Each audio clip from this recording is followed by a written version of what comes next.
Welcome back. And in our sports news, Novak Djokovic continued his challenge for a first French Open title after Romania's Victor Hanescu pulled out of the second round match with the Serb leading 6-4, 6-1, 2-3 on Wednesday. The second seed, who next faces a heavyweight clash with former US Open champion Juan Martín del Potro, gained his 39th consecutive victory since the start of the year. Djokovic again moved effortlessly round the court against del Potro, who was straight sets winner over Blachowicz. Earlier, Roger Federer was a man in a hurry as he battered French wildcard Maxime Teixeira 6-3, 6-0, 6-2. In women's action, top seed Caroline Wozniacki moved into the third round after overcoming Canada's Alexandra Wozniak with a 6-3, 7-6 victory.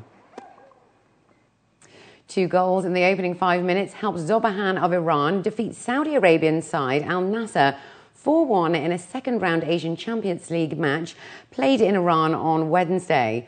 Zobahan were hoping to join compatriot Zepahan in the quarterfinals after their 3-1 victory over Uzbeki side Bunyodkor and were helped on their way by a fine goal by Mohammad Ghazi in the opening minute.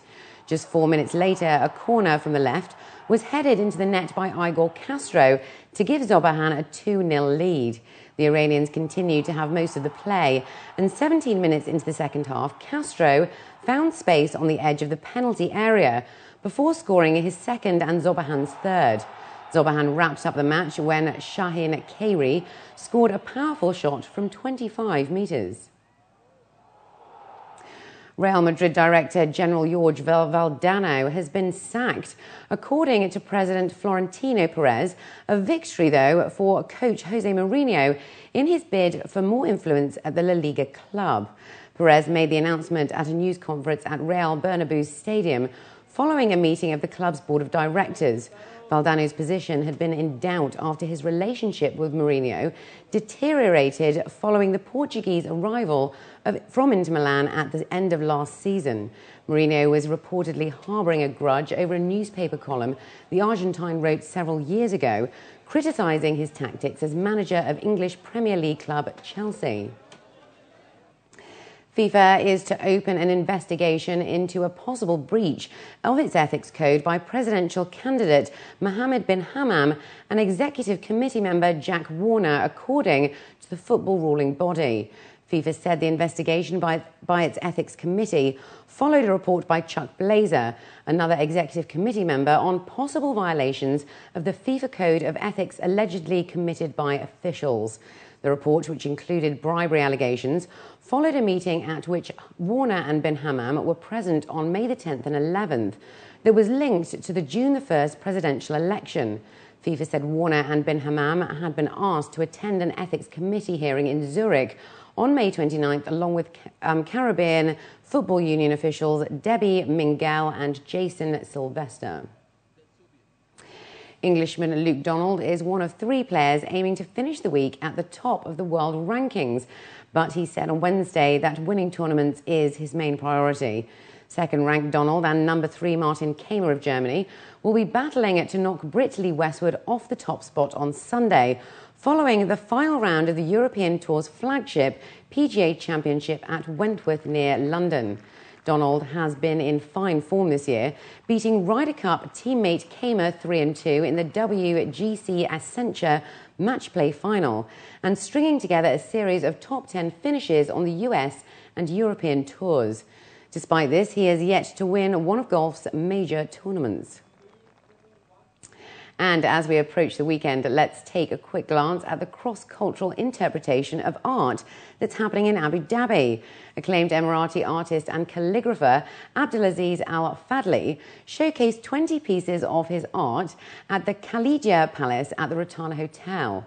Curated by Kurt Blum of Swiss Artgate, the Symphony of Letters and Colours revealed the depth of the artist's classic experimentation of the use of traditional calligraphy to contemporary art forms. The prices range from 6,000 to 55,000 dirhams. The inspiration and justification of symphony was based as a result of the artist's exposure to other calligraphers in his travels, including his personal passion for music, photography, theatre and the social sciences. هو مزيج ثقافي. For symphony in my work is related to my cultural experience, as I've studied music in Cairo to be a composer. I used to be an actor as well. I was the founder of the National Theatre in Sharjah, and I've been inspired to call or to give the title symphony to this work. With a fair amount of desire to promote Emirati art within the region and internationally, there exists a good platform to encourage and inspire the artists here.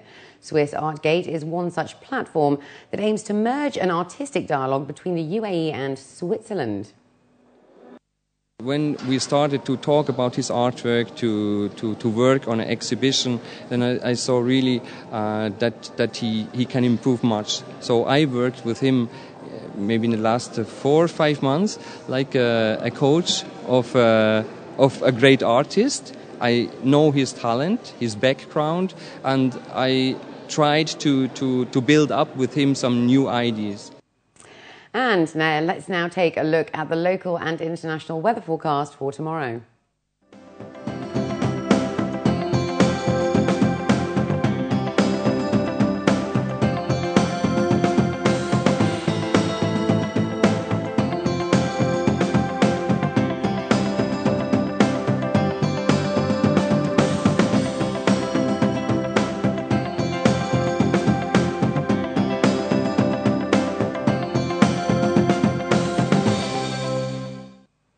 And before we head out, here are the top stories again.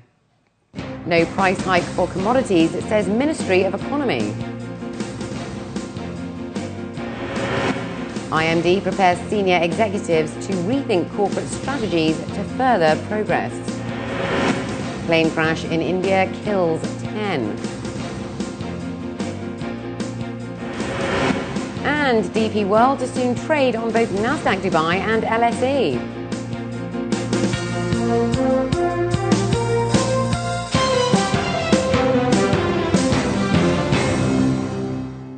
Well, that brings us to the end of the bulletin. As always, we'd love to hear your comments. You can contact us at news@city7tv.com or by calling us on 04367 2230. And please do join our Facebook page. From the entire news team, it's goodbye for now.